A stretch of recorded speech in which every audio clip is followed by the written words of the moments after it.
మెజార్టీతోనే, మామూలు మెజార్టీతో కాదు, చాలా పెద్ద మెజార్టీతోని అసెంబ్లీ మన పంచాయతీ ఎన్నికల్లో ఎంపీటీసీలు కానీ, పంచాయతీ సర్పంచులు కానీ, జెడ్పీటీసీలు కానీ, జిల్లా పరిషత్తులు కానీ కాంగ్రెస్ పార్టీ గెలవబోతుందనేటటువంటి పూర్తి నమ్మకంతో మేము ఎంపీలుగా ఉన్నాం. కింద ఉన్న కాంగ్రెస్ ఎమ్మెల్యేలు కార్యకర్తలు కూడా అదే నమ్మకంతో ఉన్నారు.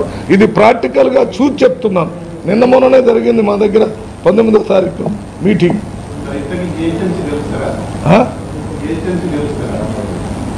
అక్కడ జిహెచ్ఎంసీలో కూడా ఈసారి మంచి రిజల్ట్స్. ఇప్పుడిప్పుడు అంతా నాయకులందరూ జిహెచ్ఎంసీలో అందరూ కాంగ్రెస్ పార్టీలో జరుగుతున్నారు. మీరు పేపర్లో చూసారా నిన్న ఇవాళ?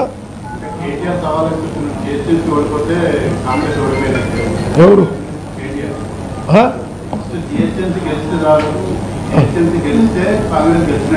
ఇప్పుడు కేటీఆర్ మాట్లాడే అన్ని పిచ్చి పిచ్చి మాటలు.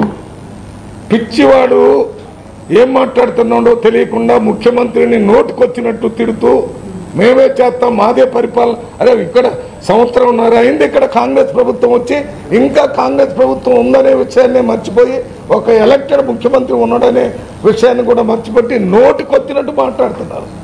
రెచ్చగొట్టి ఆయన మీద ఏదైనా దాడి జరిగితే దానికి సానుభూతి పొందాలనే ఉద్దేశంతోనే మాట్లాడుతున్నాడు తప్ప ఆయన మాట్లాడేదానికి మనం అసలు ఏమాత్రం స్పందించాల్సిన అవసరమే లేదు. ఎందుకంటే ఆయన ప్రజాస్వామ్యాన్ని పూర్తిగా వదిలిపెట్టాడు, రాజ్యాంగ విలువలను పూర్తిగా వదిలిపెట్టాడు.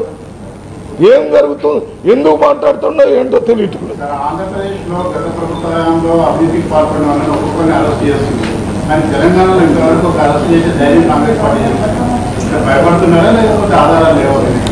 అంటే మేము బీఆర్ఎస్ ప్రభుత్వంలో మమ్మల్ని అందరినీ ఇక్కడ కూర్చున్న ఎంపీలందరినీ హౌస్ అరెస్ట్ చేశారు, దారిలో అరెస్ట్ చేశారు, గాంధీ భవన్లో అరెస్ట్ చేశారు, మీటింగ్ పెడతానన్న అరెస్ట్ చేశారు, మీటింగ్ వస్తానన్న అరెస్ట్ చేశారు.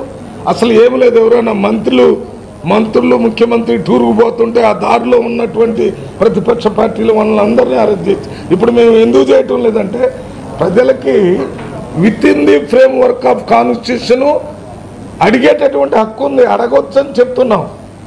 అందులో భాగంగానే ఇవాళ ఈ కేటీఆర్ కానీ, హరీష్ రావు గారి, కవిత కానీ, ఇంకా ఆయన పేరేంటి నిరంజన్ రెడ్డి కానీ, జగదీశ్వర్ రెడ్డి కానీ, ప్రశాంత్ రెడ్డి కానీ వీళ్ళంతా మాట్లాడుతుంటే మాట్లాడేది వాళ్ళు సమాధానం చెప్పాలి. మాట్లాడనీయకుండా ఉండాలని, అరెస్ట్ చేయాలని, పోలీసులతో సప్రెషన్ ఉండాలని మేము కోరుకుంటున్నాం. అందువల్ల ప్రజాస్వామ్యంలో ప్రజలకు ఇవ్వాల్సిన ప్రాథమిక హక్కులు ఇచ్చి అవి దాటిపోయినప్పుడే అటువంటి అరెస్టులు కానీ పోలీసులు కానీ చర్యలు తీసుకుంటారు. 10 ఏళ్ల పాటు నేనే ముఖ్యమంత్రి అంటున్నారు, అంటే దాన్ని ఎంతవరకు సమర్థించవచ్చు? అంతేకాదు రాజగోపాల్ రెడ్డి చేసినటువంటి కామెంట్ 10 సంవత్సరాల వరకు కాంగ్రెస్